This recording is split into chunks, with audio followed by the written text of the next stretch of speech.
Welcome to Let's Talk Business Phoenix, where we dive into the topics shaping our community and our economy. I'm your host, Todd Sanders, and today we're excited to introduce a new series, Election Insider, Voices of the Vote.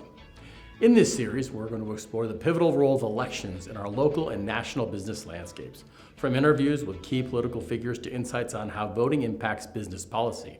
Our goal is to provide you with information you need to make informed decisions and understand the broader implications of your vote. Join us as we bring you voices from across the political spectrum, offer behind-the-scenes looks at elections processes, and discuss how the outcomes of these elections could impact the business climate here in the greater Phoenix region. Let's Talk Business Phoenix was produced in partnership with Ideas Collide, an agency offering a full suite of custom marketing solutions for your brand's unique challenges. Make a connection at ideascollide.com.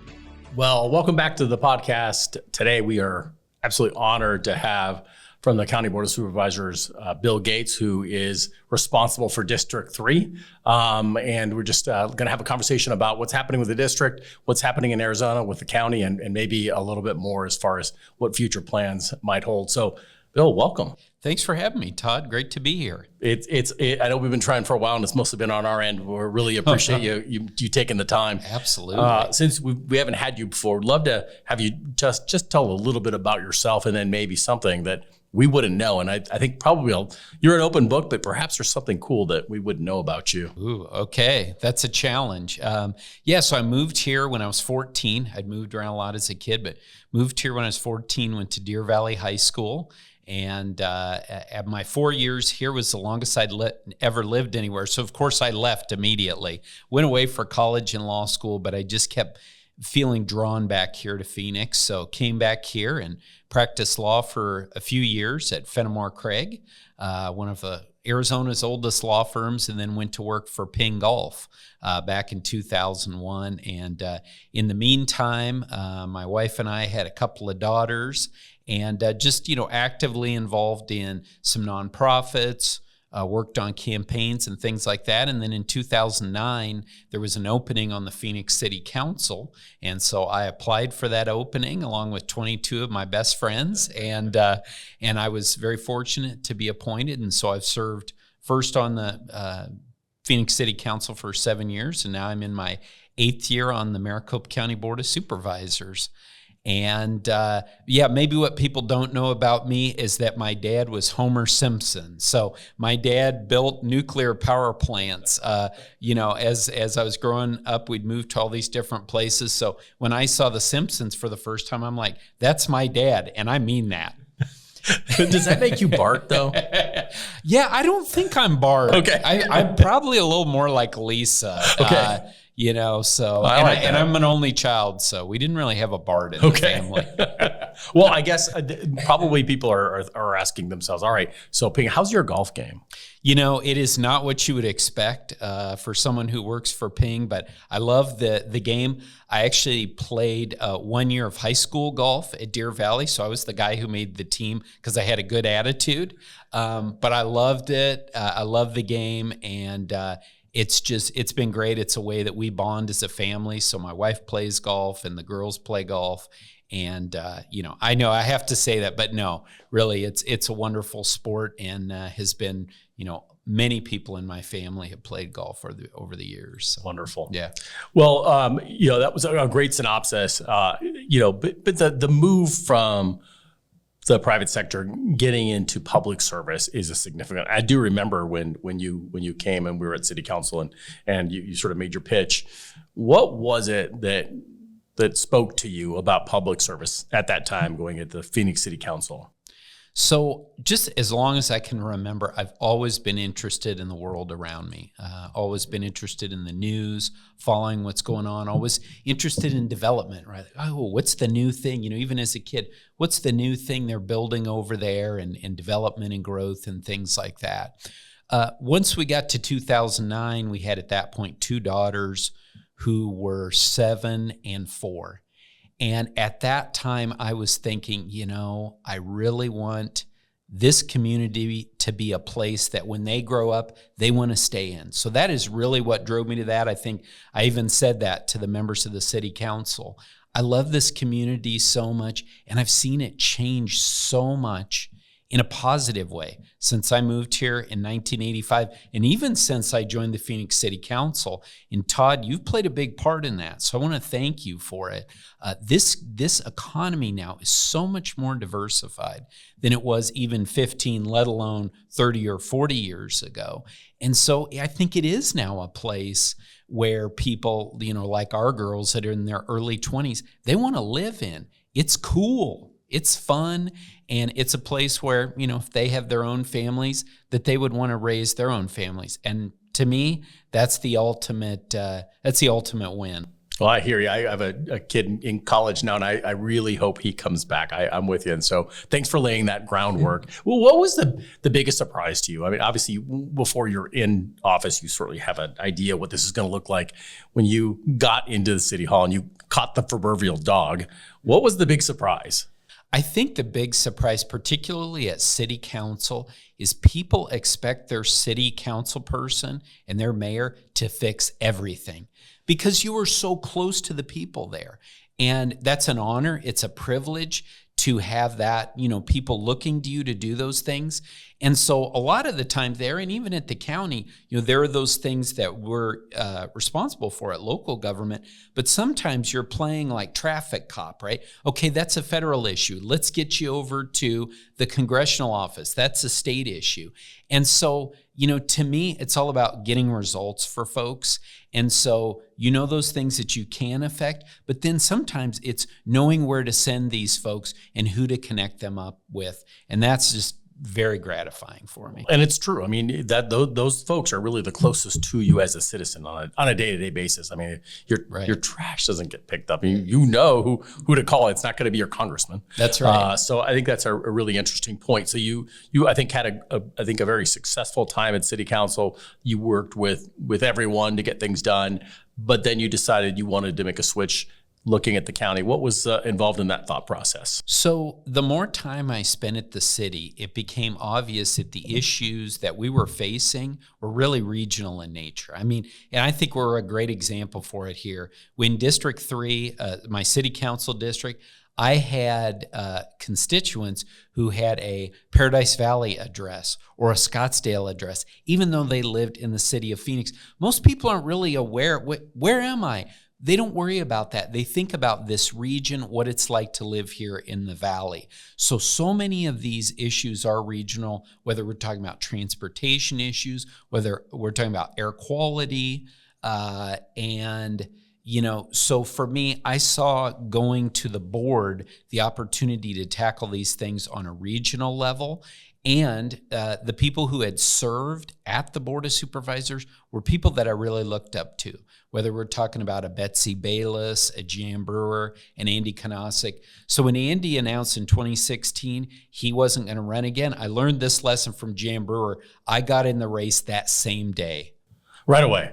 Yes. Without thinking. Yes. Interesting. Well, maybe a little bit of thought. Yeah. It's interesting to think about it that way because those of us who work in policy, we think about political subdivisions, but day-to-day, people in their day-to-day don't think of it that way. They think of it as an area, correct? That's right. So, I think you mentioned the city, and I think people understand what the city council does, and they understand legislature and Congress, but a little more obscure for people is the Board of Supervisors. Give us a rundown. What does that really mean, the Board of Supervisors and being a supervisor? Yeah, well, it's a great question because I think particularly when I talk to folks from other countries, I spoke to a group of civil servants from Oman, and I think they spent the entire time I was speaking with them trying to figure out what is this thing, the county.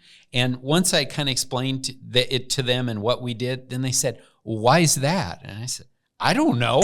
I don't know why the county, some of the stuff is regional in nature, but some of it isn't. But, whether, again, like I said, air quality issues, we handle, I always like to say, as a supervisor, you're the mayor and city council for all of the unincorporated parts of your district. So for me, for example, that includes Anthem. A lot of people think Anthem is its own incorporated city. It's not. The part of Anthem east of the I-17 is unincorporated Maricopa County. So we're responsible for planning and zoning in that area. Then we also work with the elected, countywide electeds. And that's probably our biggest role, is that budgetary responsibility that we have, that oversight and that partnership. Who are some of those areas? Yeah, so example like the sheriff, the county assessor, the county treasurer, the superintendent of schools, and of course the recorder. I think people know a lot about that and our involvement in elections.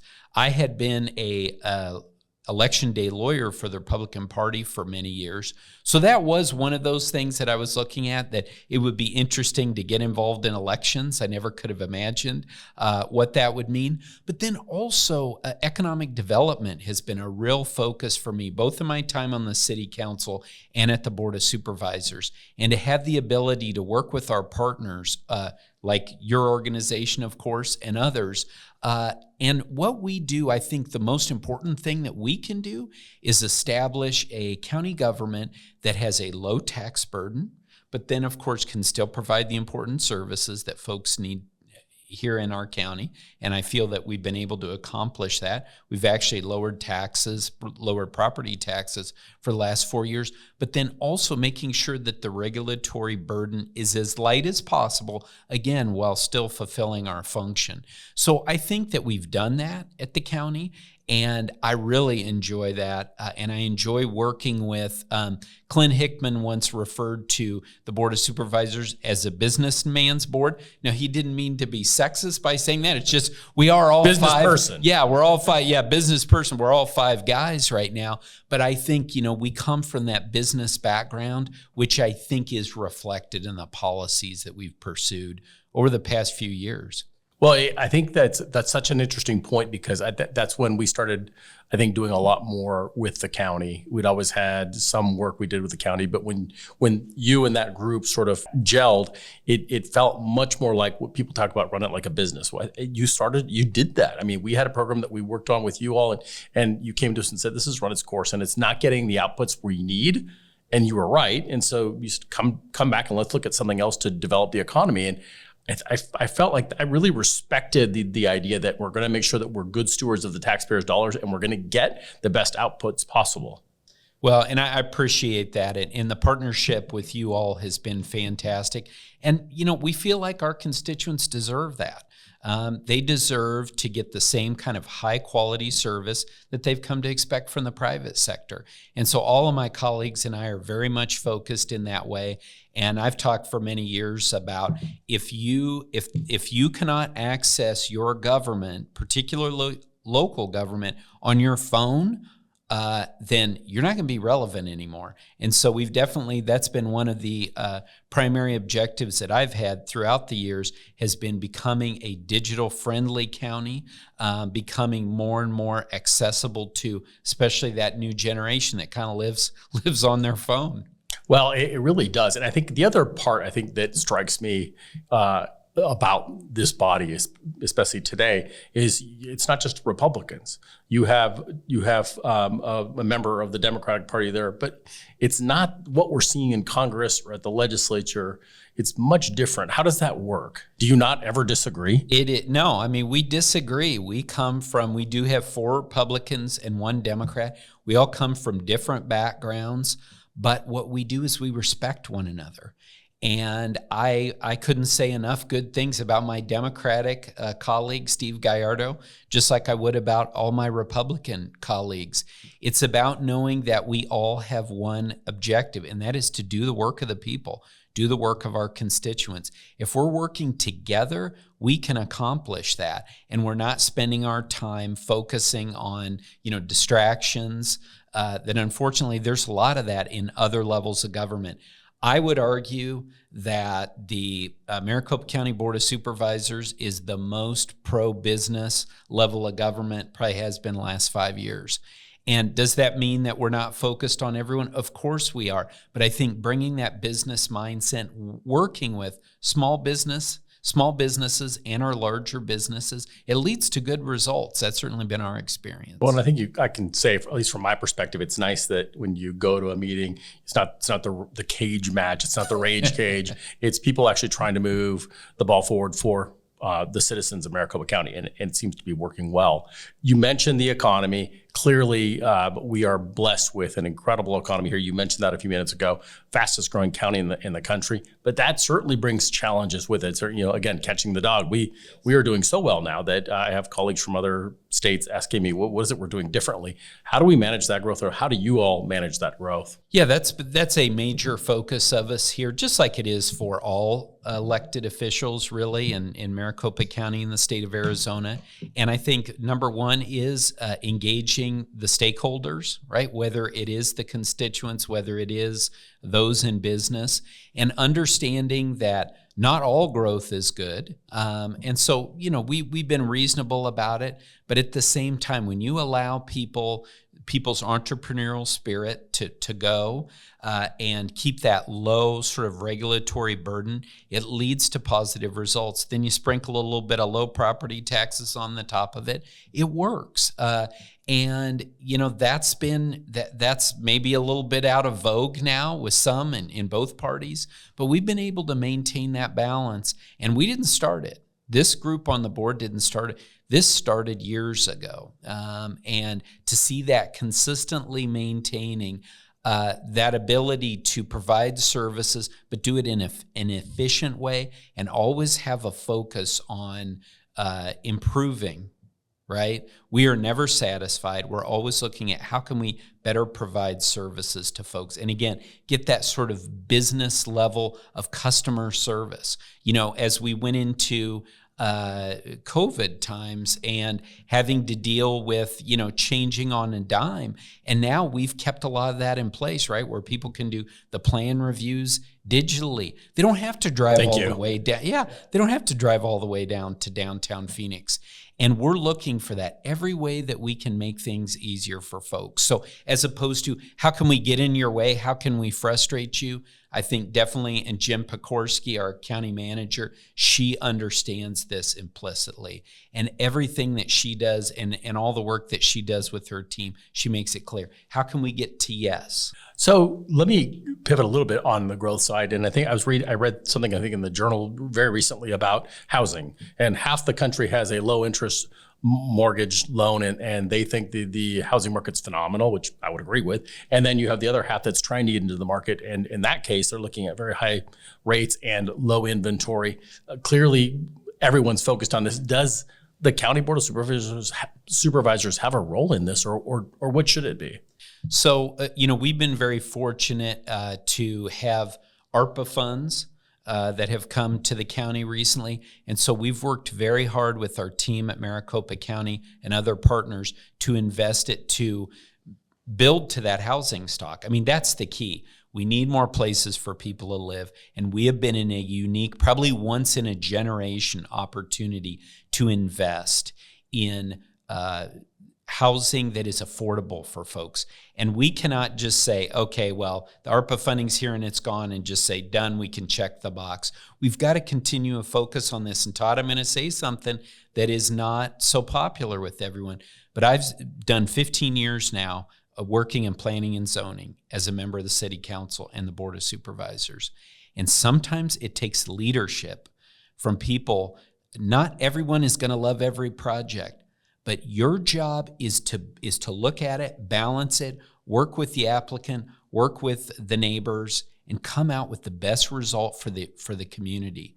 And sometimes that means taking some tough votes. I had a few in particular on the city council.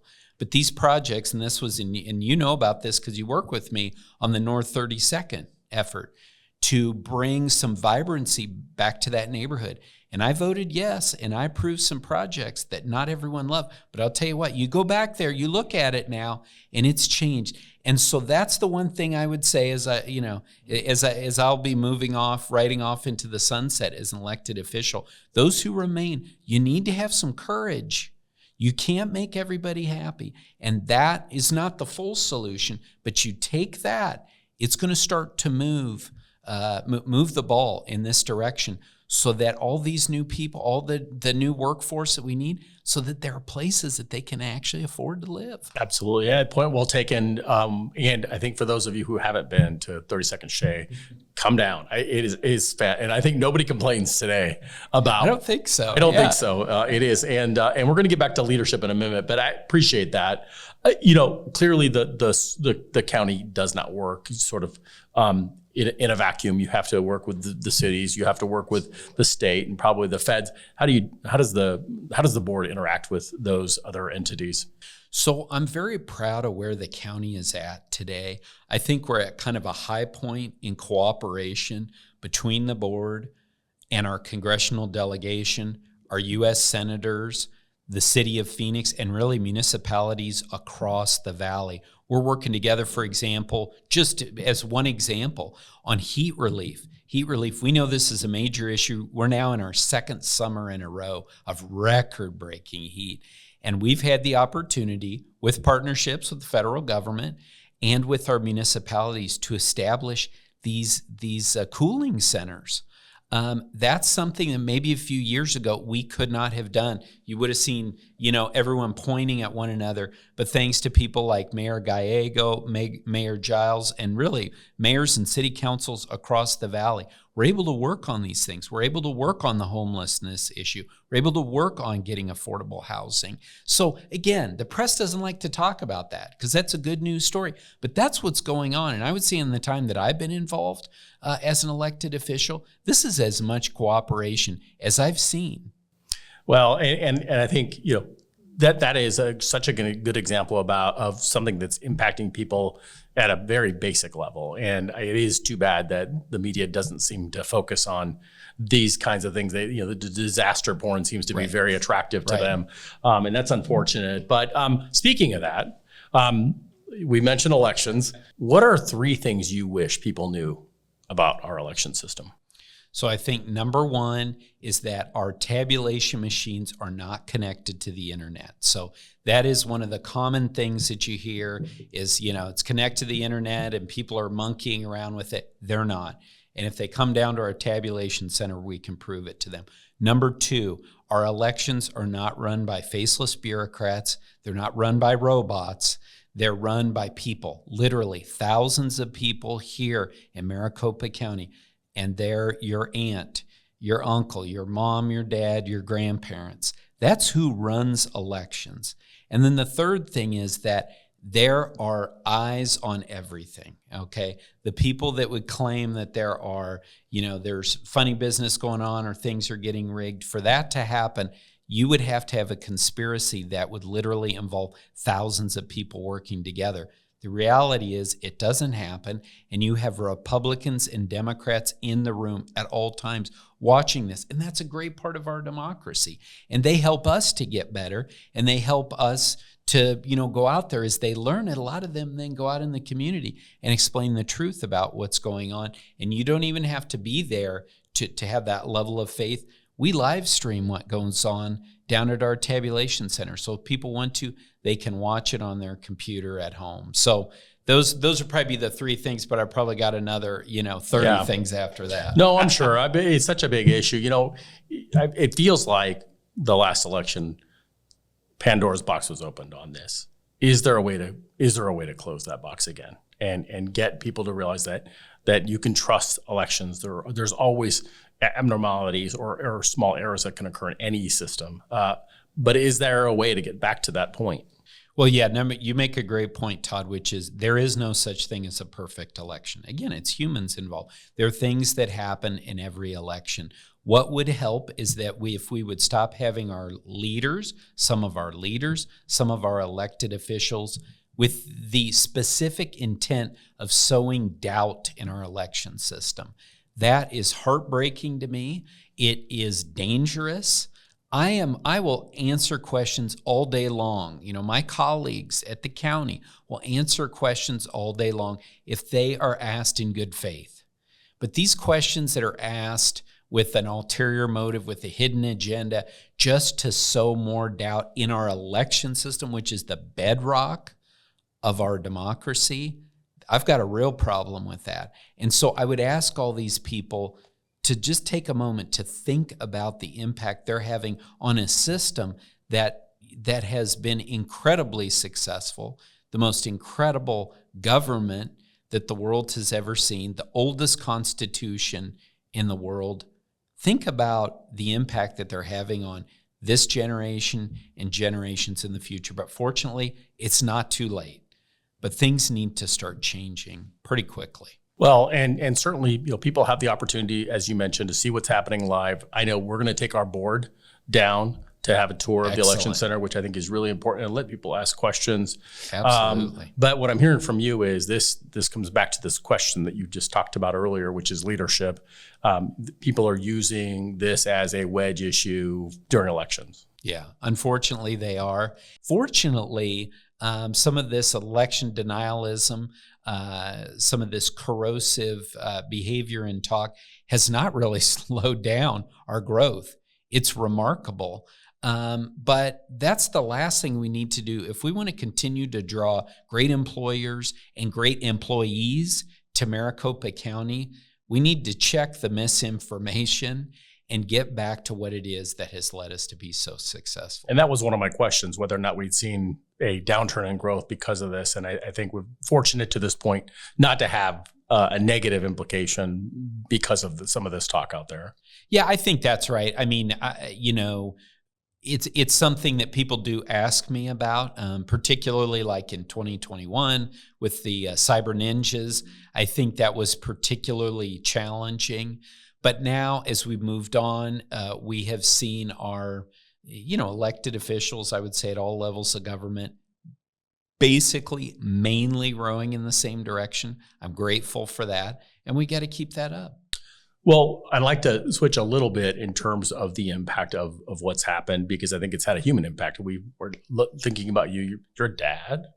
You got a family. You're kind of a normal guy that I see at the grocery store or at the pancake house. And that's who you want to run for office, regular people. And I think this has had the effect of moving regular people out of public life. I can tell you, I've had discussions with folks on my board, and there's no way, because they've seen what's happened, maybe on a personal level. Give me a sense for what this has meant for you as a regular Arizonan, and what that could mean for you in the future. So I think it's so important. I would agree with you. I want people in local government who are not professional politicians. I want my neighbor. I want, the coach, the person who coaches our girls on their, volleyball team. That's who I want to see serving in local government. Now, like you said before, at local government, you're very close to the people. And I can remember some times going to the grocery store and people, were upset with me on maybe a vote I took on an issue on the city council, on a zoning, something like that. You kind of figure you sign up for that. That kind of comes with the territory, and I think that's fair. And if they want to come over and say, "Hey, I think you're doing a good job, but I respectfully disagree with you on this." But unfortunately, what's happened in the last 4 years, first, starting with COVID, because at Maricopa County, we're the public health authority. And so we were put in a position at the board where we had to make some very, very difficult decisions. And I'll tell you what, I can only speak on my behalf, but I'm guessing my colleagues would agree with me, stand behind every single vote that I took on that, including voting for a mask mandate for Maricopa County. That was a tough vote to take, but that's what the public health experts were asking for. With that, we started to see a new level of anger from people, and it was starting to go beyond just the Maricopa County borders. But again, I don't regret it, because we were talking about life and death. Then we moved into the election, so just that same year, later in 2020. And it became clear by the time that we voted to certify the election in 2020 that this was going to be one of the most important votes that we had ever taken as elected officials. But there was never a question in my mind that was the right thing to do. And I accept that. What I don't accept is when we start getting into death threats, when we start getting into fellow elected officials questioning whether you're an American or not, calling you a traitor because of just doing your job. And finally, the fact that so many others have not spoken up and pushed back on that. It's got to stop at some point. We saw an awful incident recently with former President Trump with an example of, political violence. I hope this is a wake-up call for people that we cannot normalize the death threats. We cannot normalize this kind of language where we call people traitors and worse. We're better than that in America. We're better than that in Maricopa County because I want my neighbors to want to run for office. And I don't want our offices to just be populated by people who are, have a hidden agenda. It needs to be about public service. It needs to be about making your community better. Well, certainly, I know you and the family suffered greatly personally during the last election. And I think that's also something that's going to limit people getting into public office. Yeah, I mean, it's just unacceptable to have to, spend the night in an Airbnb because you're concerned about your safety. And we're so grateful to law enforcement for what they've done, but to have a sheriff's deputy sleeping outside your house, or every time there's a knock on the door wondering who is this and what is going to happen. That's not who we are. That's not who we are as a people. But having said all that, we have so many people, and they come up to me all the time. There's still a lot of people that want to run for office. There's a lot of people on the ballot, good people. So that's what gives me hope. And that next generation, they see this, they see what's going on, and they're rejecting it. So I've got a lot of faith too. I'm an optimist, I'll admit it. I'm an optimist by nature, but I have faith. But it's going to take courage for people to step up and serve in these roles that maybe the level of courage that wasn't required out of people working in local government in the past. Correct. Very different today than the past. Well, obviously, you're wrapping up your tenure at the Board of Supervisors. What's the thing you're most proud of in your term at the county? I am so proud to be a part of a Board of Supervisors that has remained focused on growing this economy, on cutting property taxes for the last 4 years, and trying to maintain some sanity through all this. We have had to replace a county assessor in some very difficult circumstances, replace 2 county attorneys, deal with a pandemic that none of us had seen before, and then have to deal with 2 elections that people could have never imagined, where our integrity and the integrity of the people who run our elections was questioned. And to be able to keep our heads high and to stick together as a board, I think people have told me that we've been, not everyone is like what we've done, but I think people have felt like we have stuck together for a common purpose, which is the best interests of the people of Maricopa County. So when I look back on it, I will be most proud of that, how we stuck together, how we made some tough votes, and we continued to work towards that objective of, what's best for the people of Maricopa County. Well, certainly the results speak for themselves.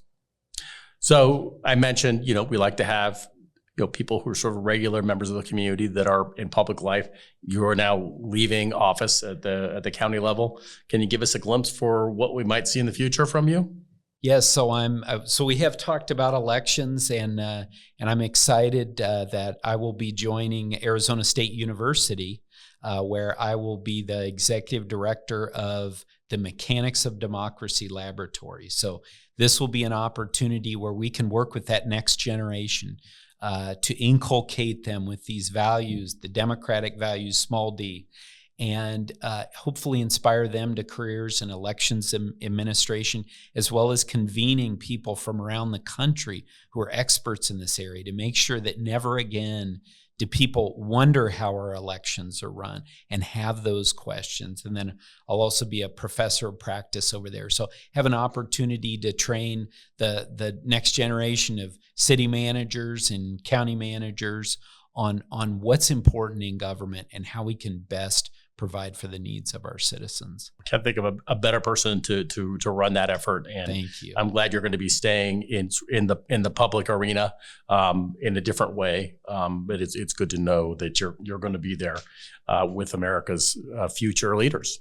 Thank you. A few more, and given that you're going to be going into a institution of higher learning, I've got some more philosophical questions for you as we wrap up. What does it mean to be an America in the America of today? What does it mean? I think to be in America, it means it is an idea, right? It's an idea of having that freedom, of having the opportunity to pursue the life that you choose for yourself. We have taken that for granted, but unfortunately, as autocrats continue to expand across the globe, this is something that we cannot take for granted. And so that idea of having that freedom, both to express yourself and to be able to do whatever it is that you want to do with your skills and your talents, there's still no other place on the earth where you have that freedom and that ability. And it's something we should be so proud of, and it's something that we should never take for granted. Absolutely. You've touched on this a few times, and I know one part of this answer, but how do you define leadership? I think leadership it's about making tough choices. It's about not telling people what they want to hear, but telling them what they need to hear. This is a lesson I had not learned when I became a member of the Phoenix City Council. I learned it the hard way. But I had people who helped me to learn that lesson so that by the time we hit 2020, I knew that I could not tell people what they want to hear and be successful. And sadly, there are too many people in government, in elected office, who just try and tell people what they want to hear. That's not being a leader. It's the opposite of being a leader. And you will always fail taking that approach. You got to know who you are. You got to know what you believe in. You listen to people, absolutely, but you can't tell them what they want to hear, because eventually it'll catch up with you. Absolutely. So obviously it's election season. I had the bad fortune, I guess you can say, of having to watch the Olympics live yesterday. And every time it went to a commercial, it was mind numbing. And so for people that are seeing these commercials, it really is hard to determine, how do I vote for this person or that person? For you, when you look at your ballot, how do you size up candidates? What do you do? What's your mechanism for saying, I think this is the person I'm willing to vote for? So for me, if they've served in office, I definitely look at their record. I look at the way that they vote, but almost as important for me is the way that they govern, the way that they interact with people, and the way that they show humility, hopefully, and admit when they make a mistake. So that is very important. If they have not served in office, what I would say, honestly, Todd, is you don't really know what you're getting. You don't really know what you're getting until you get into office. And I think you know what I'm talking about. And so for those folks, you gotta go to their website, look at what they're talking about. But to me, and I know most people say endorsements don't matter, but when the endorsements that they have, those say a lot to me, because I typically do know who's endorsed them. And I'm not gonna name any names, but that's an important part too, because you're saying this person's vouching for me, so that tells me a lot about that person too. Well, good advice, and it's hard. It really is a minefield in terms of really knowing people until they become office holders. All right, so enough of the esoteric, big philosophical questions. We're going to get into the last part of our talk today, which is our lightning round. Okay. So we're going to start with first job. Yeah, McDonald's. Okay, what'd you learn? Yeah, I learned that it's hard work. It is. It's serving. It's public service, right? The public is coming in and they want their refill on that coffee, and they want it now. And if we have that focus on whatever we do, on serving the customer, you're going to be successful. You bet. And I think, you do learn how to manage tough situations and absolutely, and also to know there's dignity in all work. That's right. You probably have I know you have a phone, but you have either an Android or an Apple. you listen to music. Heavy rotation. What's the number one song on that heavy rotation list? Oh, number one song right now. I'm not sure. Or just generally? Yeah. Well, generally, so I go anywhere from yacht rock to hip hop. So I go. I'm sure the girls love that. Yes, absolutely. Well, interestingly, we share an affinity for both. So we have trained them well on yacht rock. Have they made you a Swiftie? They have not. Okay. You notice I didn't mention that. No, I said yacht rock and hip hop. Okay. All right. I know Stephen Richards going to be offended if he's listening. I know he's a big Taylor Swift fan. We but won't that not too much of that music in our house. Okay. Describe yourself in 3 words. Silly. I care. Mm-hmm. And oftentimes hungry. Excellent. Well, I certainly suffer from And that. I look like it, right? I suffer from that. I would add, though, something you said earlier, which is positive. I think that, and it's such an important part. Okay, this is a good one. I like this one. Spy code name. Ooh, spy code name. Okay. Weather spotter. Weather.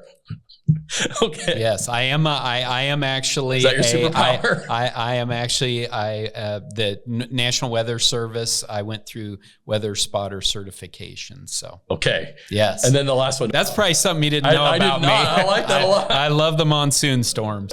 The last one. Power. Invisibility or the power to fly? Which one? Oh, invisibility. That's fun. Just because it's more fun. That's fun. Yeah, absolutely. All right. Excellent. Absolute. Well, thank you for spending so much time with us. Thank you. But more importantly, thank you for your service to not only the county, but to our state and to our country. I'm glad that we're going to continue to be able to have you in public service, and we'll look forward to the next time. Well, thanks so much, Todd, and it's been a real honor and privilege to work with you the entire time I've been in elected office, and to know that there was a trusted voice from the business community that we could always pick up the phone and call and get the skinny on things. I'm grateful for that, and thank you for your service. Thank you. Thanks for watching this episode of Let's Talk Business Phoenix. Please take a moment to tap the follow or subscribe button for more great podcast episodes to help your business thrive.